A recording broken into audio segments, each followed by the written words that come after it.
Então, vamos à palavra de hoje, Lucas capítulo 5. Nós estamos naquela série de meditações, né? Jesus fazendo alguns milagres, pessoas que encontravam e criam em Jesus Cristo. E hoje nós vamos falar sobre esta pesca maravilhosa, Lucas 5, versículos 1 a 11. Posso ler? Lucas 5, versículo 1. Aconteceu que ao apertá-lo a multidão, porque essa multidão apertava ele para ouvir a palavra de Deus, estava ele junto ao lago de Genezaré, e viu 2 barcos junto à praia do lago, mas os pescadores, havendo desembarcado, lavavam as redes. Entrando em um dos barcos, que era o de Simão, pediu-lhe que o afastasse um pouco da praia. E assentando-se, ensinava do barco. Quando acabou de falar, disse a Simão: faze-te ao largo, ou vamos ao lugar mais profundo e lançai as vossas redes para pescar. Respondeu-lhe Simão: mestre, havendo trabalhado toda a noite, nada apanhamos, mas sob a tua palavra lançarei as redes. E isso fazendo, apanharam grande quantidade de peixes, e rompiam-se-lhes as redes. Então fizeram sinais aos companheiros do outro barco para que fossem ajudá-los. E foram e encheram ambos os barcos a ponto de quase irem a pique. Vendo isso, Simão Pedro prostrou-se aos pés de Jesus, dizendo: Senhor, retira-te de mim, porque sou pecador. Pois à vista da pesca que fizeram, a admiração se apoderou dele e de todos os seus companheiros, bem como de Tiago e João, filhos de Zebedeu, que eram seus sócios. Disse Jesus a Simão: não temas, doravante serás pescador de homens. Vamos orar. Senhor, aqui está esses teus filhos, aqui estou eu, na dependência do teu Espírito. Me dê graça para explicar o que eu vejo aqui. Eu dependo muito da ação do teu Espírito. Eu confesso que sou incapaz de falar a tua palavra sem a dependência do teu Espírito. Eu posso até gritar, mas não haverá vida.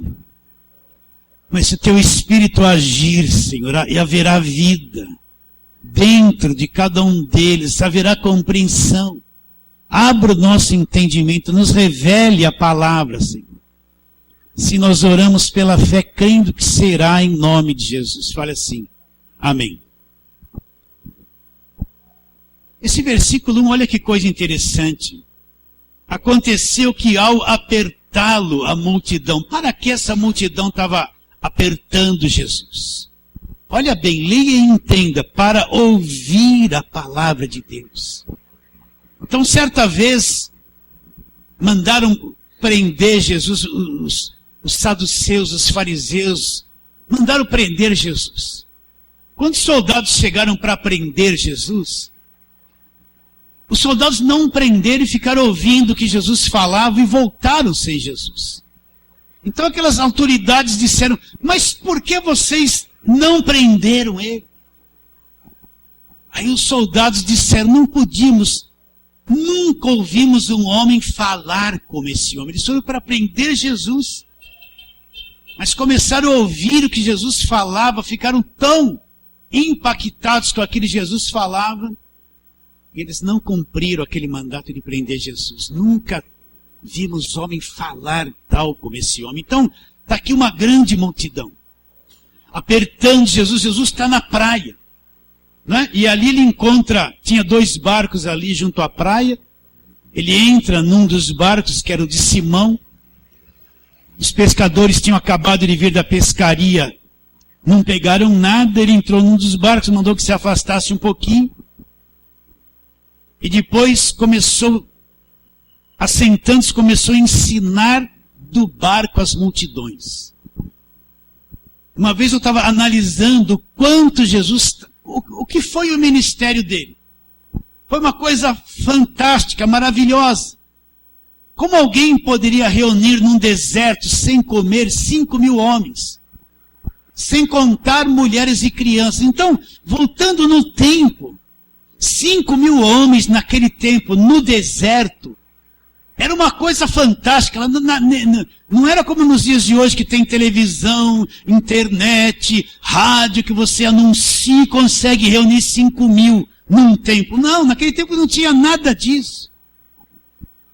Mas ele conseguia reunir 5.000 pessoas interessadas nele.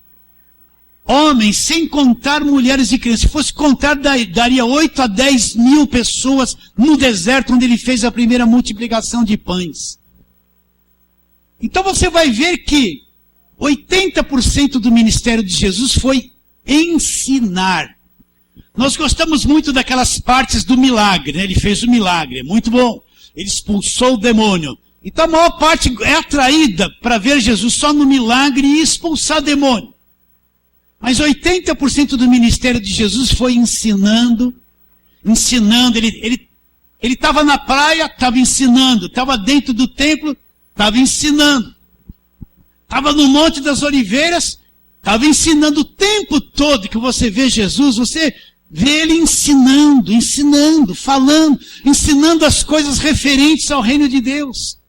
Você vai ver no começo de Mateus aquele famoso sermão da montanha, onde ele ensinou coisas extraordinárias. Então Jesus era alguém que ensinava muito. Agora eu vou brincar, que gritava pouco, mas ensinava muito. Por que Jesus gastou 80% do seu tempo no ministério ensinando? Porque ele sabia que o ensino, quando penetrava no coração das pessoas, elas aprendiam, elas eram libertas, elas eram salvas. Elas tinham revelação dele mesmo. Então Jesus era alguém que ensinava muito. E depois que ele morreu e ressuscitou, ele falou, olha, vocês vão para todo mundo, formem discípulos de todas as nações, fazendo o quê? Ensinando, porque Jesus sabia, para que alguém pudesse ter uma boa formação, pudesse ser um crente de verdade, ter uma fé madura, ele tinha que ter conhecimento, ele tinha que ser ensinado. Vocês estão entendendo? Sabe por que a maior parte do povo acredita em qualquer coisa, vive rodando por aí, só corre atrás de profeta? Porque dentro deles eles são vazios, eles não têm ensino da verdade. Eles não sabem como Deus fala. Eles não sabem que Deus fala com todo mundo. Então eles dependem de alguém, de correr atrás de alguém, que Deus só fala através dele e acredita só nisso. Então é um povo que fica rodeando para tudo quanto é lugar. Bastou ter alguém que vai revelar alguma coisa, ele está lá. Ele não sabe ele não consegue acreditar no que está escrito. Por quê? Porque são pessoas vazias. Não tem conteúdo. Mas quando a igreja é ensinada, por isso, meus irmãos, para o indivíduo chegar a ser um doutor, um médico, ele tem que ir no prezinho, ele tem que cursar todos os níveis de ensino, que por fim vai entrar na faculdade e vai estudar 6, 7 anos e não para mais de estudar para ser um médico bom, que conheça tudo. Sim ou não? Isso num curso deste mundo, imagine a palavra de Deus, como são vazias pessoas que não conhecem a Bíblia. Como é que elas querem ter fé? Como vai ter fé se a fé vem pela palavra? Então nós encontramos uma grande faixa de evangélicos hoje, numa ignorância. Não foi ensinado, não foi instruído. Não aprendeu a crer, não se aprofundou, não conhece as coisas profundas de Deus. Deus para eles é alguém que tem que resolver o problema e só. Não tem intimidade com Deus, não conhece o que é o coração de Deus. Não conhece, meus irmãos. Não conhece, porque não foi construído dentro deles isso. Então, para se tornar um crente maduro é anos de ensino, de trabalho, de palavra, não de ilusão. Então Jesus fazia isso o tempo todo, ele ensinava. Olha Mateus, Marcos, Lucas e João. Estava no templo, estava ensinando. Estava no barco, ensinava. Estava na praia, ensinava. Estava no monte, pensa que ele ia lá no monte só para ficar rodando e pulando e virando cambalhota? Não tem um versículo de que Jesus falou em línguas estranhas, nunca falou. Mas estava no monte, não estava lá fazendo bobeira. Subindo em árvore, caindo de cabeça, dizendo que era o poder de Deus, que não é. Ele estava no monte ensinando, pregando, ensinando, instruindo. É isso que as pessoas precisam. Como é que um jovem quer passar no vestibular e entrar numa faculdade se não estudou nada? Só se receber o gabarito pela internet lá e colar. Como é que vai ser um bom profissional se não estudou nada? Como é que quer ser um pregador? Não tem esse negócio, abre a boca que eu te encherei. O jumento falou. O jumento falou porque não tinha um homem lá do lado. Se tivesse um homem, seria usado o homem. E nunca mais o jumento falou. Bom, eu vejo um monte de jumento falando hoje em dia. Tem muitos jumentos falando. Não a palavra de Deus. As coisas erradas da cabeça deles, né? Jesus ensinava. Jesus falava, ele construía dentro das pessoas uma fé verdadeira. E aquela nata de autoridades, que eram os saduceus, os fariseus, os líderes da religião, não conseguiam entender e crer no que ele falava. Eles achavam que ele tinha vindo para destruir a religião deles. Aí Jesus falou. Abra lá Mateus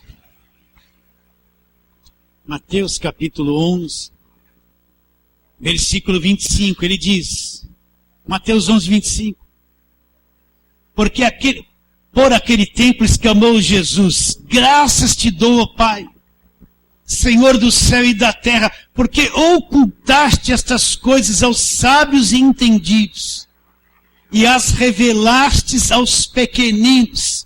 Sim, ó Pai, porque assim foi do teu agrado. Tudo me foi entregue por meu Pai. Ninguém conhece o Filho senão o Pai. E ninguém conhece o Pai senão o Filho e aquele a quem o Filho quiser revelar. Por que Jesus exclamou, graças te dou, Senhor do céu e da terra? Porque ocultaste essas coisas aos sábios e entendidos. A nata religiosa do tempo de Jesus não entendeu nada do que ele pregou. Mas os pequenos, aqueles que eram considerados como pecadores, pessoas erradas, esses entenderam porque receberam o ensino de Jesus. Então a minha grande preocupação não é ter uma igreja grande, não é ser famoso, não é nada disso, isso pouco me interessa essas coisas. A minha grande preocupação é que aqueles que Deus trouxe para a igreja sejam bem ensinados e instruídos na verdade. Porque essas pessoas vão vencer, vão crer, vão entender o Evangelho. Não é explorar ninguém, tomar o dinheiro de ninguém. Não é isso. Não é revelar nada, porque a revelação está aqui na Bíblia. Isso aqui não falha. Todas as demais revelações falham. Não é isso. É instruir que cada um que passou por aqui, um dia quando eu estiver na presença de Deus, eu vou poder estar leve na presença de Deus, sem culpa sobre mim, porque falei o que tinha que falar. Não enrolei. Né? Aí Jesus não vai ter que cobrar de mim. Porque aquilo que ele me deu, eu pus diante de todos, o pasto verdejante. Essa é a minha grande preocupação. Continuando, volta lá. Desviei um pouquinho, lá em Lucas 5. Então Jesus se afasta um pouquinho da praia. Está sentado no barco e vai ensinar a multidão. Agora, Jesus está prestes a revelar uma coisa profunda àqueles que estão no barco, que serão os seus discípulos. Versículo 4. Quando acabou de falar, disse a Simão, faze-te ao largo, ou vamos a um lugar mais profundo. Lançai as vossas redes para pescar. Ué, Jesus não poderia pedir para Pedro, lança a rede aqui na beiradinha que vai acontecer um milagre, você vai encher a rede. Por que Jesus pega e pede para que eles vão a um lugar fundo, lá no lugar largo, lá no lugar profundo? Por quê? Porque certas coisas, meus irmãos. Mas por quê? Eu vou perguntar de novo para ficar bem firmado na tua mente. Jesus podia fazer qualquer coisa em qualquer lugar. Mas por que ele leva só os discípulos? Agora ele deixa a multidão e quer levar os que serão seus discípulos lá num lugar profundo. Por quê?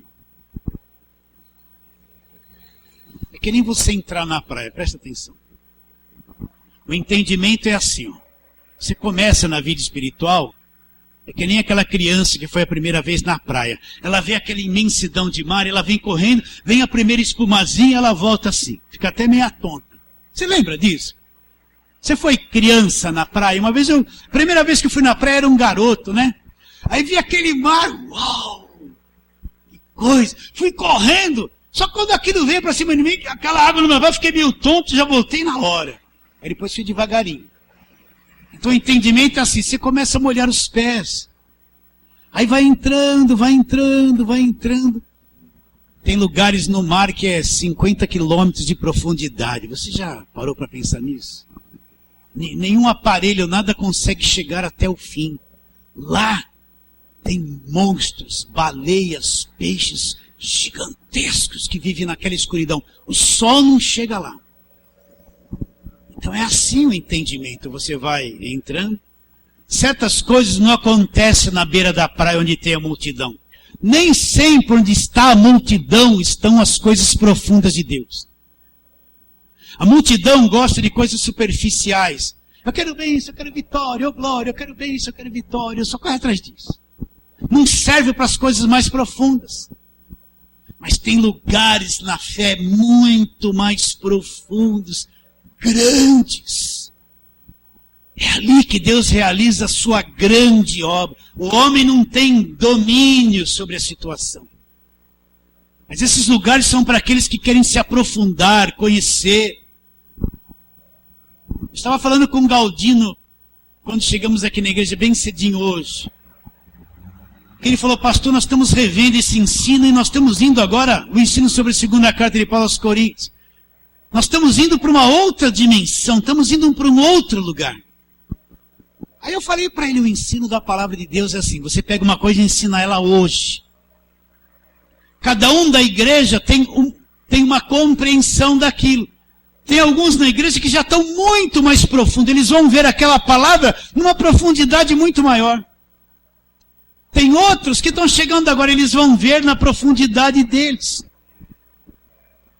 O Espírito Santo vai falar de acordo com o nível que cada um pode compreender. Vocês estão entendendo isso? Mas tem lugares tão profundos em Deus, meus irmãos, que quando eu chego lá, nada mais interessa. Presta atenção. A maior parte do povo de Deus, eles estão atrás, olha, muda minha vida, me dá o dinheiro, abençoa meus filhos, abençoa minha casa, salva meu marido, salva minha esposa. Eles estão na igreja atrás só disso. Eles não estão preocupados em conhecer profundamente Deus, mergulhar na grandeza de Deus, no universo de Deus. Não, Deus para eles é assim, que nem aquele pai que chega, pai, trouxe doce. Não trouxe doce, trouxe doce. Não trouxe... Deus para eles é isso, é um relacionamento infantil de criança. Mas tem um relacionamento em Deus muito mais profundo. Quando você enxerga, muitas coisas não têm mais valor. Vocês estão entendendo? Lembra quando começou o computador? Aquela coisona assim, né? Grandona. Aquela memória e HD pequeno, né? Você batia uma coisa ali, se tinha muita informação, demorava. Ai, que demora, aquilo rodava e não entrava. Você lembra disso? Lembra? Aí foi mudando. Lembra quando começou o celular? Tinha um PT 550, era uma coisa, parecia uma lata de óleo. Você abria uma parte assim, puxava uma antena. Alô, os primeiros celulares, umas coisas desse tamanho, né? Não é? Sim ou não? Daqui a pouco aquilo foi aperfeiçoando. Hoje você pega umas coisinhas assim com uma capacidade gigantesca. Superou todo o passado da tecnologia. Não superou assim? São coisas em Deus. Agora, se eu te der um PT 950, você vai olhar e falar, o que é isso aqui? Se o teu filho que já mexe no computador olhar um negócio, ele fala, o que é isso, mãe? Algum rádio a pilha? Porque a coisa superou tanto o início, está tão profunda, com velocidades máximas, capacidades de armazenamento gigantesca, que não, todo aquele início foi só o início, não serve mais. Aquilo não tem mais valor. Não adianta guardar um celularzinho velho, né? Que apertava assim, ficava verdinho, e se põe tum, não. Se ele é bom, tá? Se você não mexe em outras coisas, ele tá bom, mas se for mexer em outras coisas, não serve mais. Não superou. Não tem mais valor. Então é assim, chega um ponto que você conhece Deus. Meus irmãos, dê atenção para isso que eu vou falar. Eu não estou interessado em nada do que você tem. Nada. E quando você chega lá, nada mais tem valor. Nada mais tem valor. Sim, a família continua. Mas o Senhor descobriu uma coisa tão valiosa, tão grande, tão profunda, que agora eu vejo que o que eu corri atrás era menos que nada, eu não sabia. Agora são poucos que você vê que chega numa profundidade dessa, que enxerga uma profundidade dessa. O anseio do meu coração é que você que está me olhando, me vendo pela internet, entenda. E chega nisso que eu estou falando para você. Então Jesus não podia realizar aquela grande pesca ali na superfície. Naquela coisa superficial, sem profundidade, no meio daquela multidão que estava ali. Ele precisava pegar alguns que iriam compreender e levar eles mais no fundo. Nas coisas mais profundas. Então vamos ler, que eu leio sempre a oração de Paulo. Vamos lá, Efésios capítulo 1.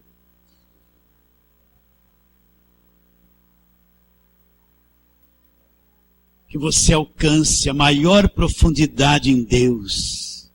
As coisas profundas de Deus. As verdadeiras riquezas de Deus, que não são coisas materiais. Então, Efésios capítulo 1, já falei muito isso com vocês. A partir do versículo 15, Paulo está fazendo uma oração em favor da igreja. Do versículo 1 a 14, Paulo fala coisas tão gigantescas. Fala dos lugares celestiais. Fala da predestinação em Cristo que nós temos. Fala que houve a remissão dos pecados pelo sangue de Jesus. Fala que Cristo, no versículo 10, é o centro de todas as coisas. Versículo 11, nós fomos predestinados, fomos feitos herança para louvor da glória de Deus. Versículo 13 e 14 fala do selo do Espírito Santo, do selo do Espírito Santo, que é o penhor da nossa herança, a garantia. Depois que Paulo escreveu tudo isso, ele fala, mas será que os efésios entenderam o que eu quis dizer? Então Paulo vai fazer uma oração, do versículo 15 em diante. Por isso também eu, tendo ouvido a fé que há entre vós no Senhor Jesus, e o amor para com todos os santos, não cesso de dar graças por vós, fazendo menção de vós nas minhas orações. E o que Paulo pedia em favor deles? O que tinha dentro do coração de Paulo, que ele ia diante de Deus em favor dos efésios, para pedir, para interceder. Paulo não está pedindo nada para si mesmo. Paulo tem um anseio profundo no coração. O que ele pede para Deus? Versículo 17. Ele pedia isso para que o Deus de nosso Senhor Jesus Cristo, Pai da glória, vos conceda. Uma tradução está em vosso espírito, ou outra, espírito de sabedoria e revelação. Sabedoria e revelação de quê? No pleno conhecimento de Deus. Então Paulo fala, Deus conceda no espírito deles sabedoria e revelação para que eles tenham um pleno conhecimento de Deus. Paulo não está pedindo, Senhor, cura eles, dá casa, dá carro, dá emprego, unge documento, passa olha na porta, Deus prospera, abre os caminhos. Não, ele está pedindo uma coisa muito além desta vida, muito além do mundo material. Paulo está pedindo que lá dentro deles, no espírito deles, se manifestasse o quê? Sabedoria e revelação. De quê? Revelação de quê? Revelação de um pleno conhecimento de Deus, né? Vocês já devem ter assistido aqueles filmes que abrem um portal. Você entende o que eu estou dizendo? Então o que é essa abertura de um portal que passa num filme? De repente uma coisa começa a rodar, só para você entender. E aparece uma outra dimensão. E quem passa para lá vai parar em outro mundo. Entende isso, a linguagem ou não? Então é isso. Espírito de sabedoria e revelação. Lá no teu espírito, abre um portal. Pelo amor de Deus, entende o que eu quero te dizer. Não é? Não é esse portal do filme, tá entendendo, né? Mas lá dentro de você, no teu espírito, abre um portal de Deus, uma outra dimensão de Deus, e você passa a ter um pleno conhecimento de Deus. Eu estou lidando com alguém que é eterno, que não morre, que não desgasta, que criou esse universo, a maior autoridade de tudo. Eu estou lidando com alguém que é eterno, que é pai da eternidade, que criou a eternidade, que criou o nosso planeta. Eu não estou lidando com um deusinho assim, gente. Estou lidando com um ser gigantesco, glorioso. Eu não consigo captá-lo por inteiro. Ele é o criador de tudo, ele está além da minha imaginação. Abre o portal. Lá no meu espírito, lá dentro, esse conhecimento é interno, não é aqui, ó. Depois primeiro aqui, depois aqui. A mente até atrapalha. Nossa mente é tão limitada que quando Deus quer mostrar uma coisa profunda, a nossa como que é isso? Como que é aquilo? Como? É difícil entender, só por revelação. A cabeça cria um problema lá no que está acontecendo no espírito. Então quando esse portal abre, você começa a conhecer Deus, espírito de sabedoria, de revelação de quê? Não é essas revelações, você de camisa vermelha, tem uma chavinha caindo na tua cabeça. Você de camisa branca, eis, que te digo que tem um anjo com uma bandeira de prata. Uma bandeira de prata, ai, glória! No dia seguinte ela quer o anjo de novo, que aquele já foi, não resolveu nada. Não é essa coisa chata, humana, de emoções, de quem não conhece a verdade. Não é isso que eu estou falando. Estou falando revelação de você ver Deus por dentro, o ser glorioso, gigantesco, poderoso. Além da nossa imaginação.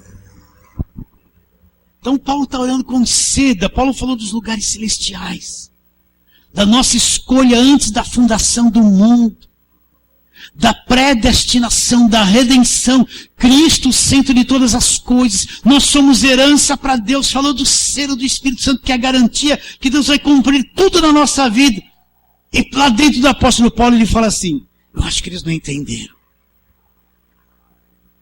Preciso orar por eles. Vem o peso da oração, ele ora com seda, espírito de sabedoria e de revelação lá dentro deles. Então, meu irmão querido, minha irmã querida, até onde você conhece Deus? Até onde você viu Deus?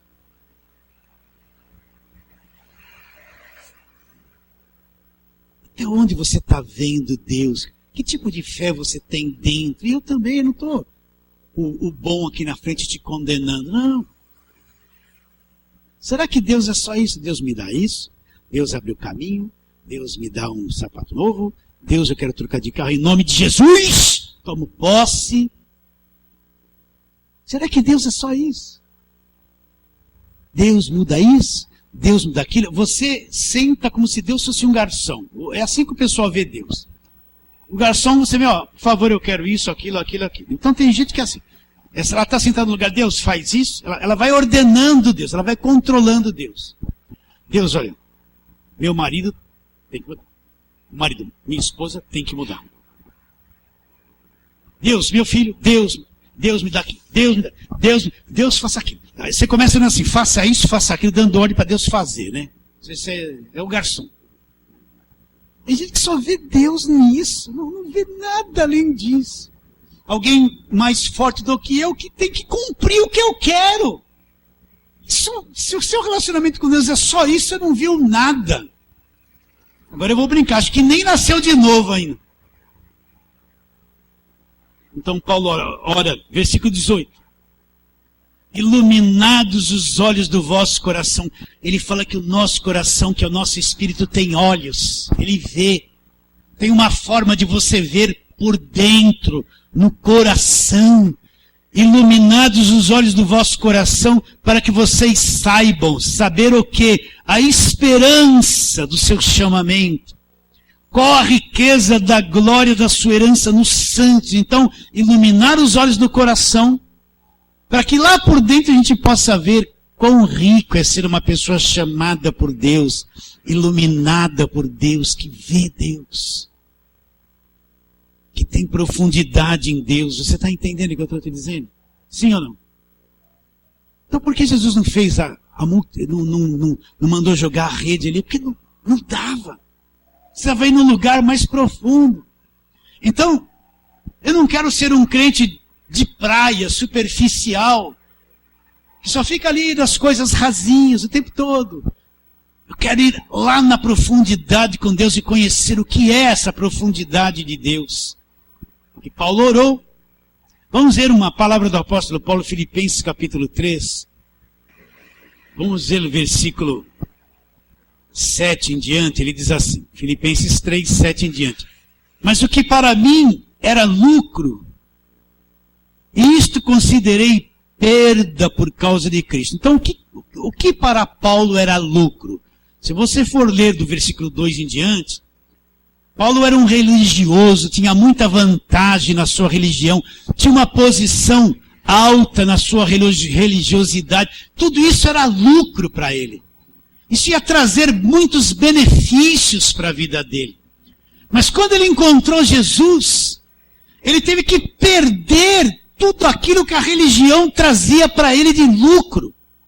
Ele teve que abrir mão de toda a sua religiosidade, das suas tradições, dos seus familiares que eram tradicionais, da sua posição religiosa. Ele teve que abrir mão de tudo, perder tudo, mas por uma grande causa. Qual causa? Ele fala. Sim, deveras, versículo 8, considero tudo como perda. Por quê? Por causa da sublimidade do conhecimento. Conhecimento de quem, Paulo? De Cristo Jesus, meu Senhor.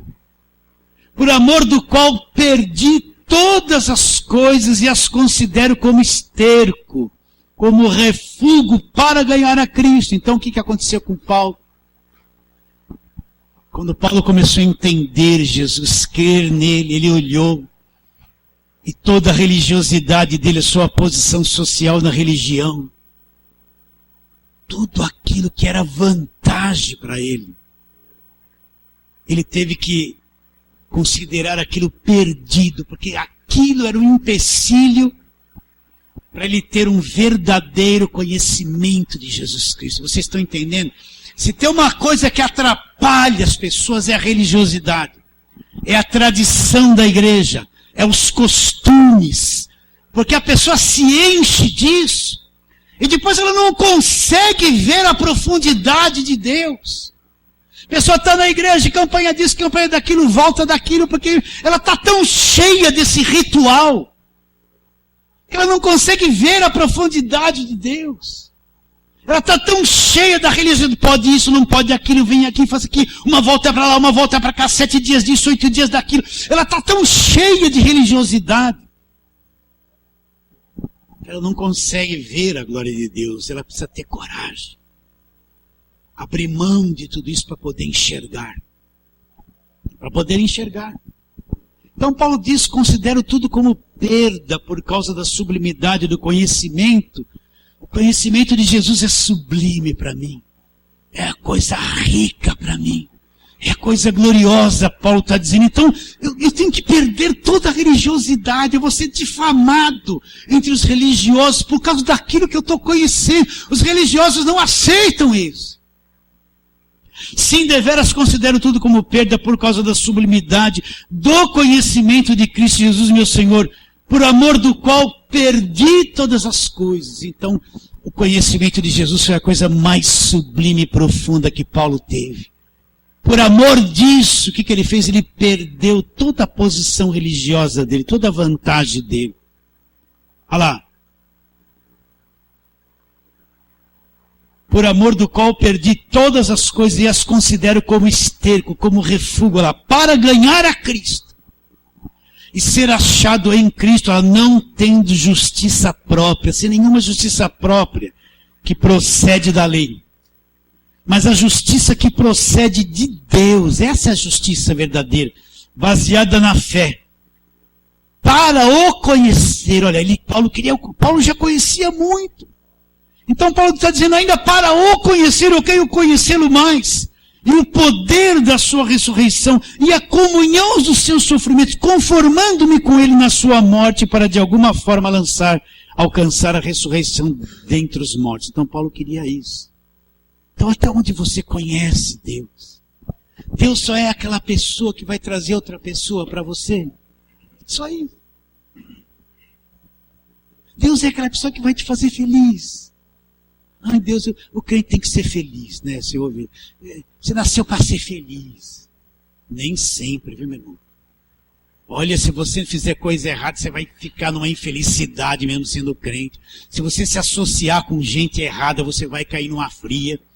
Se você se envolver com coisa que não deve, pode fazer uma campanha de 7 dias sem comer nada. Você vai entrar numa fria, não vai resolver nada.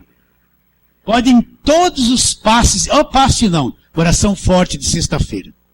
Não vai resolver nada. Você vai ficar no lodo, a mesma coisa.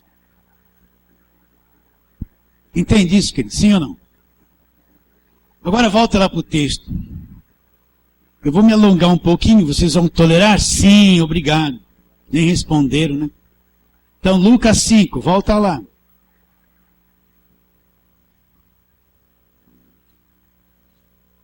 Lucas 5, então, vamos a um lugar mais profundo, ele fala para Pedro, para o barqueiro, para eles que estavam lá. Entrando nos barcos, versículo 4. Quando acabou de falar, disse a Simão, faze-te ao largo e lançai as vossas redes para pescar. Agora ele falou para quem? Olha, presta atenção. Ele falou para Pedro que tinha pescado a noite inteira. Vamos supor que Pedro tenha começado a pescar meia-noite, até às 5 da manhã. Em 5 horas, quantas vezes ele lançou a rede? Em 5 horas, quantas vezes dá para lançar a rede e trabalhar? Olha que você trabalhar 5 horas na noite, na madrugada, é um desgaste terrível. Então, o que diz? Faze-te ao largo e lançai as vossas redes para pescar, versículo 4. Respondeu Simão, mestre, havendo trabalhado toda a noite, nada apanhamos. Então, o que Pedro está dizendo? Mestre, o senhor está pedindo para mim fazer uma coisa que eu trabalhei a noite inteira. Estou desgastado, os braços deles deviam estar cansados. O que aconteceu com esse trabalho todo? Não pegaram nada. Então hoje eu vejo pessoas que nem Pedro, desgastada da igreja. Ele está segunda, terça, quarta, quinta, sexta na igreja. Às vezes vai à tarde, no culto da tarde, à noite. Ele está tão dominado por todo o trabalho, porque hoje a igreja virou assim, tem que estar aberta todo dia. De segunda a segunda-feira culto do empresário, terça-feira culto do amor, quarta-feira busca do Espírito Santo, quinta-feira portas abertas, sexta-feira expulsar o demônio, que o Espírito Santo entrou na quarta, na quinta entrou o diabo na sexta, sábado é o culto da vitória, domingo de manhã, à tarde e à noite. É vitória, vitória, vitória. E as pessoas vão fazendo isso, vão fazendo tudo isso. Estão desgastados das campanhas, lutaram a noite inteira na vigília, estão quebrados, não conseguem mais nada. Existe um desgaste, gente que fica a semana inteira na igreja. Aí você vai lá e fala assim, pastor, estou com um problema, você precisa vir mais na igreja. Ele vai falar isso, você precisa vir mais na igreja, né? tanto culto para ter as pessoas, para manter todo mundo lá dentro. Aí não prega o evangelho. Então você vê olha, imagine uma obreira de igreja que tem que estar segunda, terça, quarta, quinta e sexta no sábado. Quando ela chegar em casa, o marido não é crente, perdeu o marido. Vai perder o marido. Aí vai falar assim, é o demônio. Vai falar assim, pastor, meu marido foi embora. Ela está de segunda a segunda na igreja. É obreiro, o marido nem crente é. Como é que uma mulher que não tem marido crente vai ser obreiro na igreja? Vai ficar em casa e cuidar dele, vem na igreja só uma vez por semana.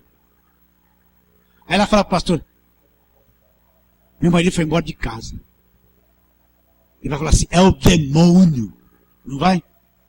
Não vai falar para ela, minha irmã, você ficou de segunda a segunda na igreja, não cuidou da tua casa, não cuidou do marido, você mandou ele embora. Vocês estão entendendo ou não? Então existe um povo desgastado de tanto fazer campanha. Um povo desgastado de tanto pegar envelope. Um povo desgastado de tanto fazer corrente. Um povo desgastado de tanto fazer voto. Um povo desgastado que tem que toda sexta-feira subir num monte para orar forte. Não aguentam mais. Eles não falam isso para ninguém. Pedro trabalhou a noite inteira, não apanhou nada. Sabe o que essa gente vai receber? Nada. Nada, tão desgastado. Uns não. De vez em quando liga alguém para mim e fala assim, pastor, não quero mais nem saber de igreja. Eu falo, por que você não quer mais saber de igreja? Porque eu ia a segunda, eu ia a terça, eu abri a minha Bíblia, tinha 15 envelopes de voto, eu estava sobrecarregado, não conseguia cumprir nada, eu cansei de Deus. Eu falei, isso nunca foi igreja. Isso Deus não está nisso aí, isso é coisa do homem. Isso está desgastado. Então Pedro disse, eu estou desgastado. Senhor, trabalhamos a noite toda. A noite toda. E eu entendo de pescaria. Pedro, Jesus, você não entende nada de pescaria. Pescaria boa é à noite, não é de dia. Vocês estão entendendo isso ou não?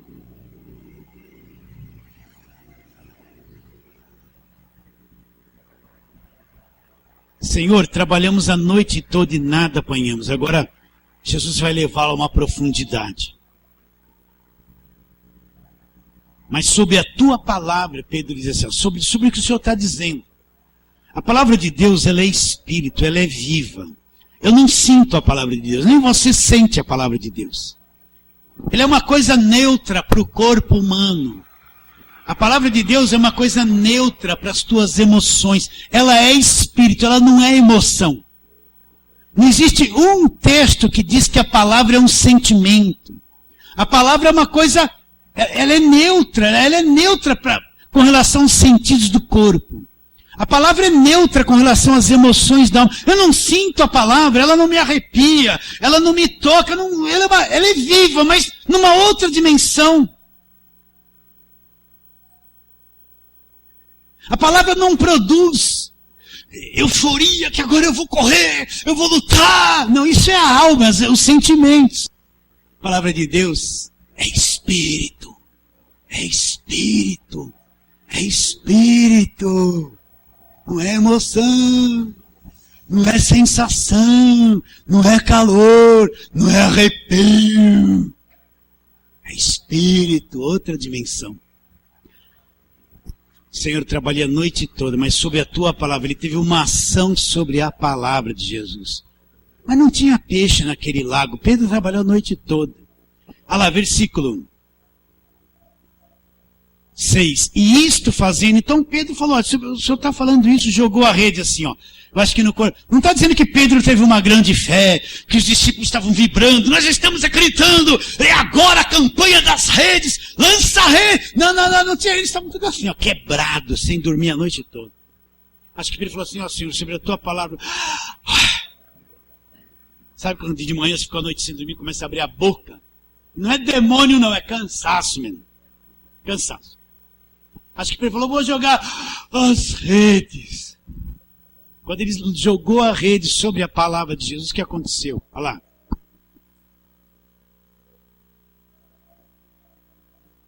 Fazendo isso, versículo 6, apanharam grande quantidade de peixe. E rompiam-se ali as redes, eles estavam num lugar profundo, lançaram a rede sobre a palavra de Jesus Cristo, sem nenhum ânimo. Nem bem aquilo afundou, Eu acho que Jesus criou na hora ali aquele monte de peixe que encheu as redes a ponto do barco quase afundar de tanto peso que tinha. Vocês estão entendendo? Abriu-se o portal. Abriu-se o portal. Aconteceu. Vocês estão entendendo ou não? Né? Um lugar profundo. Profundo. Quando eles lançaram a rede, apanharam grande quantidade de peixes. E rompia-se as redes. Vamos continuar a leitura, eu vou terminar. Então fizeram sinais aos companheiros do outro barco que fossem ajudá-los.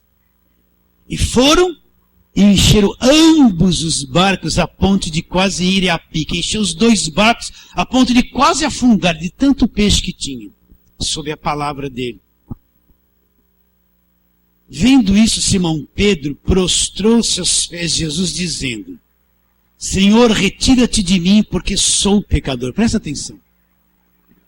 Jesus não pregou nenhum sermão de pecador para se arrepender. Jesus não falou nada, ele só mandou que Pedro jogasse a rede. Mas Pedro viu aquilo. Ele entendeu o que aconteceu. E quando ele entendeu, ele se achou pecador, indigno de estar na presença de Jesus, sem nenhum sermão de arrependimento ser pregado. Vocês estão entendendo ou não?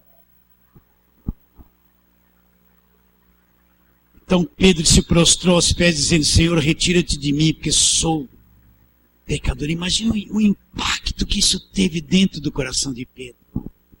O efeito que aquilo teve dentro dele. A ponto dele se ver pecador, ausenta-te de mim. Não sou nem digno de estar na tua presença. Ele viu isso. Ele viu isso. Agora o resultado é melhor ainda. Olha lá. Pois à vista da pesca que fizeram, a admiração se apoderou dele e de todos os seus companheiros, bem como de Tiago, João, filhos de Zebedeu, que eram seus sócios. Disse Jesus a Simão: não temas, doravante serás o quê? Pescador de homens. E arrastando eles os barcos sobre a praia, deixaram tudo e o seguiram. O resultado da pescaria agora, quando eles chegaram na praia, o resultado da pescaria não tinha mais valor para eles. Eles tinham visto, eles enxergaram. Eles largaram tudo, já não estava mais interessante ter os peixes, que era o resultado do milagre. Eles enxergaram Jesus. O que eles fizeram? Largaram tudo, barco e peixe. O que é que faz uma pessoa seguir Jesus? Revelação aqui dentro do coração. Você pode chamar a pessoa, vamos para a igreja, a pessoa vem, senta, não entende nada. É uma encheção vir na igreja quando a pessoa não nasceu de novo, né? É dose, não é? Aí o pastor fala, vai lá na igreja do pastor Valdir, ele fala mais que a boca, se entorta, faz umas coisas que nem eu entendo quem faz aquilo. A canseira fica sentado, lá não tem reteté, não pula, lá louvor é calmo. É dose, fica sentado lá. Mas quando o portal se abre, meu irmão, você enxerga Jesus. Você vai ser capaz de largar tudo. Largar tudo. A bênção não é mais valiosa, o resultado das coisas não são mais valiosos. O barco, nem o milagre é valioso. O que é valioso agora é aquele que você está enxergando. É aí que vai acontecer. Vou te seguir, Jesus, até o fim da minha vida. Eu não vou te seguir por uma semana, se tudo der certo. Eu não vou te seguir por 1 mês ou 3 anos, se o Senhor resolver os meus problemas. Se eu sair do vermelho, hein? Se eu conseguir a BMW. Eu não vou te seguir por causa disso. Eu vou te seguir porque eu descobri quem o Senhor é. Eu estou vendo. Eu descobri quem é Jesus, o Criador de todas as coisas. A maior riqueza que um homem pode ter. Só isso que leva alguém a querer seguir Jesus. Nada mais. Eles largaram tudo e o seguirem. E uma grande manifestação de Jesus Cristo. Sob a tua palavra lançarei as redes. Fala assim, amém. Vamos ficar em pé agora.